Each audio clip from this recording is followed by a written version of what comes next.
Welcome to All Girl Relationships, where we talk about everyday problems people face in their lives. Let's start the video. My fiancé, Liam, was my first and only relationship. We were high school sweethearts, dated all through college, got engaged at 22, and were supposed to get married at 24. Liam always had a close relationship with my sister, Mary, and I never had an issue with it. I thought their closeness was normal, something I should be happy about, especially after reading stories online about in-laws who don't get along with their daughters' partners.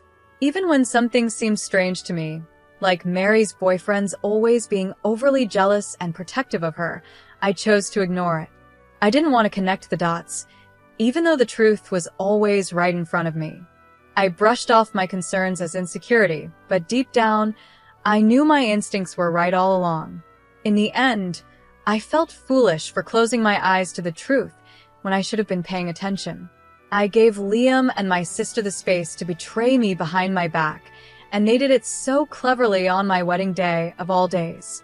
Everything fell apart for me on what was supposed to be one of the happiest days of my life. If someone had asked me beforehand, I wouldn't have imagined that the people I trusted most would hurt me so deeply and in such a public way, with hundreds of people there. I still remember the moment I realized Liam wasn't going to show up for the wedding. It hit me when I found out he had blocked my number and all my social media accounts. I was in so much pain, and the tears just wouldn't stop. No amount of comfort or apologies from others could make me feel better. I couldn't believe that Liam and my sister had vanished without a trace, and no matter how hard I tried, I couldn't find them. I left Liam message after message in a daze, telling him everything Mary's boyfriend had told me, that Mary was pregnant with his child, but she had tried to make it seem like it was Liam's. I knew if Liam didn't read those messages now, he'd be stuck with Mary for a long time, and that's exactly what happened. He never saw my messages, and I figured they stayed together. I was heartbroken for a year, but one day I realized I needed to move on. I started going to therapy, joined some local clubs, made new friends, got my own apartment, and started living a decent life again. Years have passed since everything happened, and now it just feels like a bad dream. In a strange way, I sometimes feel grateful for what happened. Even though I was 27 when we were about to get married, I see now that I wasn't truly ready. Now I know what I want, and I've found someone who makes me happy. I started dating Adam, who treats me much better than Liam ever did. Things with Adam are going great, and we're planning to move in together and take the next step in our relationship. My life feels normal now, and I realize it's because Liam isn't around to cause chaos. But of course, this story wouldn't exist if everything had just stayed calm. It all started when I got a call from Liam. The number was unfamiliar, so I answered without knowing who it was. I was shocked to hear Liam's voice on the other end. He sounded like he'd been crying, and his voice was shaky. He began the conversation by apologizing for everything. Feeling awkward, I just replied with a quiet, while he kept talking. He said he had finally read the messages I sent him years ago, and that everything made sense now. He regretted everything and asked if we could meet just once to talk. I told him no, that after everything he did, I couldn't trust him anymore. Surprisingly, he didn't argue. He just hung up. I thought that was the end of it, and I felt relieved. I finally got some closure, and it seemed like Liam had gotten the karma he deserved. But unfortunately, that phone call was just the start. The next day, I started getting flooded with calls and texts from my parents, relatives, and even Mary. They all blamed me for ruining a happy marriage. My mom was especially upset, saying it was petty of me to tell Liam everything Mary's ex-boyfriend had told me, because apparently, she and Liam were already building their own relationship. I shouldn't have tried to ruin things, but this made me sure that Liam must have confronted Mary, and something went wrong between them. Honestly, I don't feel a bit of sympathy for someone like Mary, who wrecked my home. Everything that's happening to her is because she couldn't be honest or loyal. Still, I can't help but have a little bit of doubt, even though Liam's family and even Adam are on my side. I really need some advice here. Am I wrong?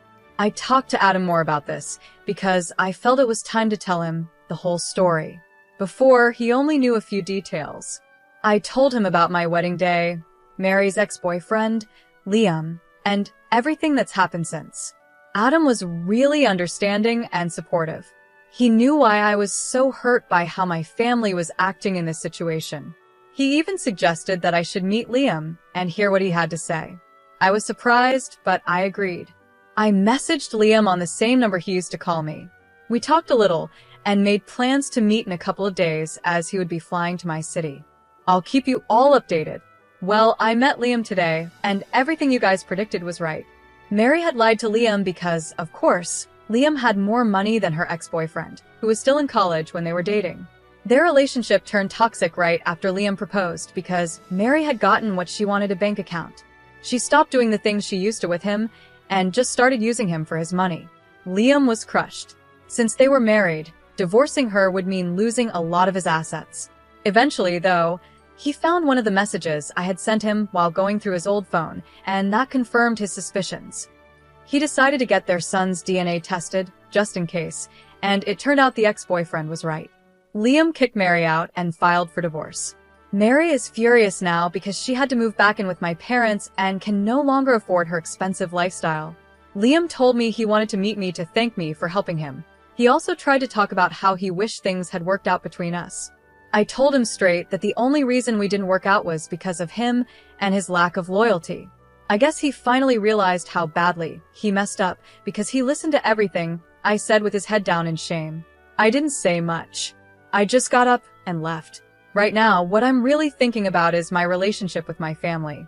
It's heartbreaking how they side with Mary when she's clearly the one in the wrong. It makes me wonder if my relationship with them was ever real.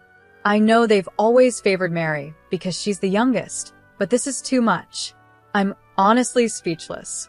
I think I need some time to figure out what I really want. Adam and I decided to go on a road trip, which lasted about 2 weeks. Luckily, our jobs are flexible. That trip opened my eyes. It made me see my parents for who they really are and how they truly view me. I realized that, to them, I was always just a replacement for Mary. As soon as they got her back, they'd forget about me. This time wasn't any different from the others, except now I saw it clearly and could connect the dots. Their favoritism toward her is so extreme that I wouldn't be surprised if they even encouraged her to have an affair with Liam. As expected, Mary threw a tantrum when she came back, and my parents got mad at me again. I'm sure they also gave her a lot of money, especially since she gave birth to their first grandchild. But, as usual, Mary ran off again, this time with another rich guy, and cut all contact with my parents, leaving them to take care of my nephew. I didn't find out from my parents, though. They started acting sweet and talked about wanting to see me again, which made me suspicious. So I called my cousin, who told me everything. That's when I realized they wanted me to take care of Mary's son until she came back, and then they'd push me aside again. I wasn't going to let that happen. That's when it all clicked for me, and I knew I had to cut them off. So I blocked their numbers. I got back to the city yesterday, and also found out that Liam tried to move back in with his parents after losing so much money on divorce lawyers and alimony, but they said no. Like I said before, he deserves it. I don't feel any sympathy for Mary, my parents, or Liam.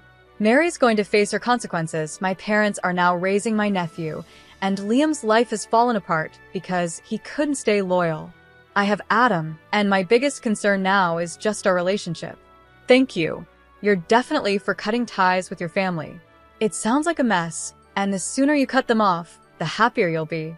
You also need to trust your gut more, because it can really save you from a lot of heartache. I love how you ended up cutting your family out.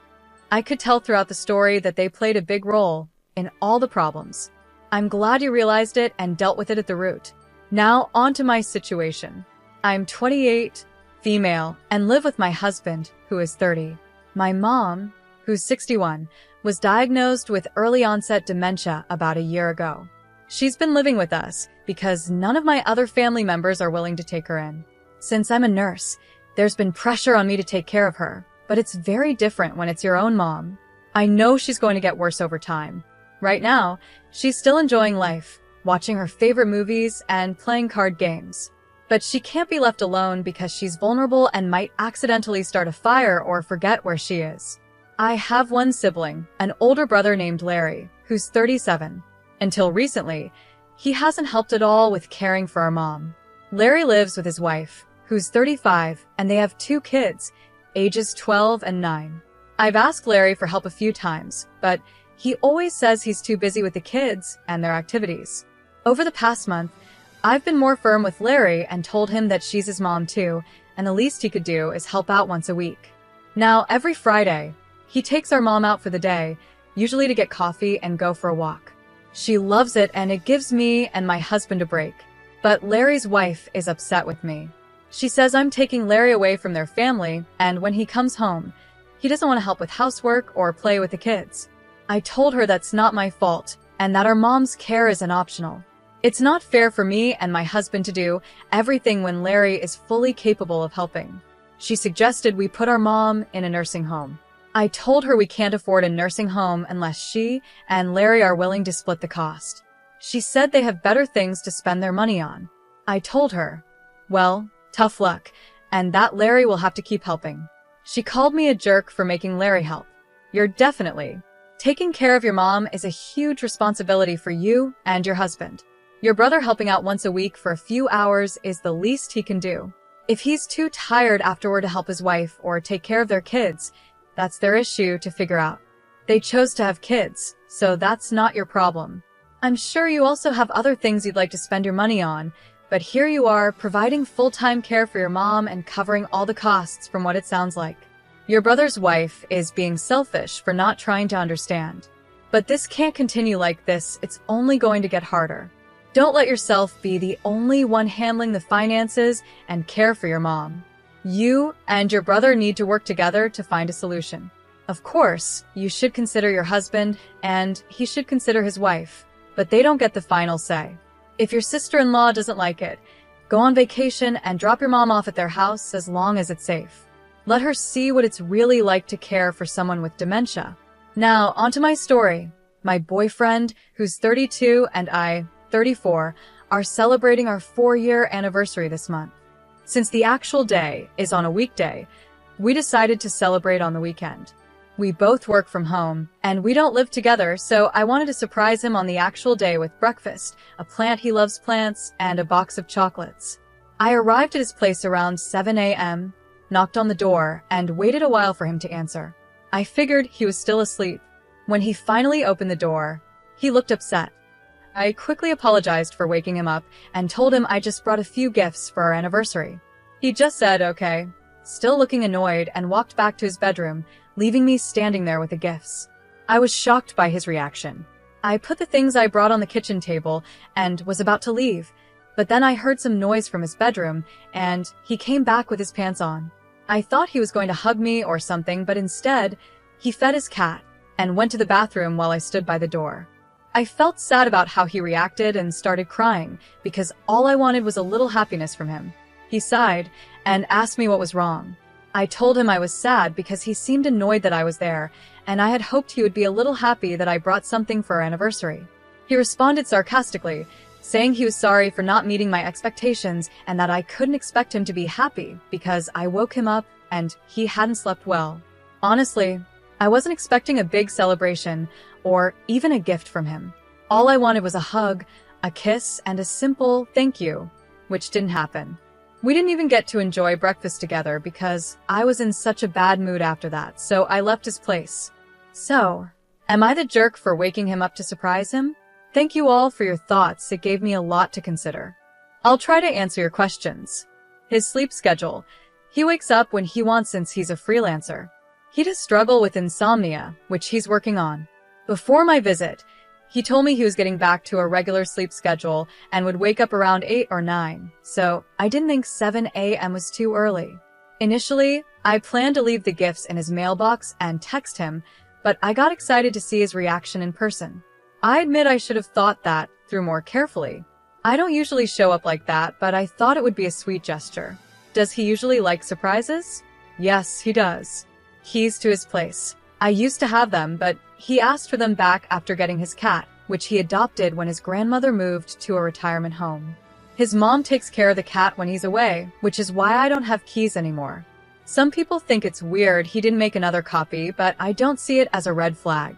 We just didn't think about it. Is he cheating? No, he's not cheating. I didn't give any hints that I didn't trust him. The noise I heard was just him drinking water. making his bed, and putting his pants on. I trust him. For the update, we talked about everything and we both agreed that we were a little in the wrong. I apologized for waking him up after a bad night and getting upset at how he reacted. He apologized for making me feel rejected and said it would have been different if he had slept well. He also mentioned he was touched by the gesture, not the jerk. Look, I'm not a morning person either, so I can be like a zombie when I wake up. But even if I were barely functioning, I'd still give you a hug, say thank you, and let you know I needed a quick shower to fully wake up. After 5 years, you probably know his sleep schedule. A lot of comments are focused on the fact that it was 7 a.m., which is when most people are awake, but since he works from home, his schedule is different. If my partner woke me up at 4 a.m. with a surprise, especially on a day we had already agreed not to celebrate, I'd probably feel the same way.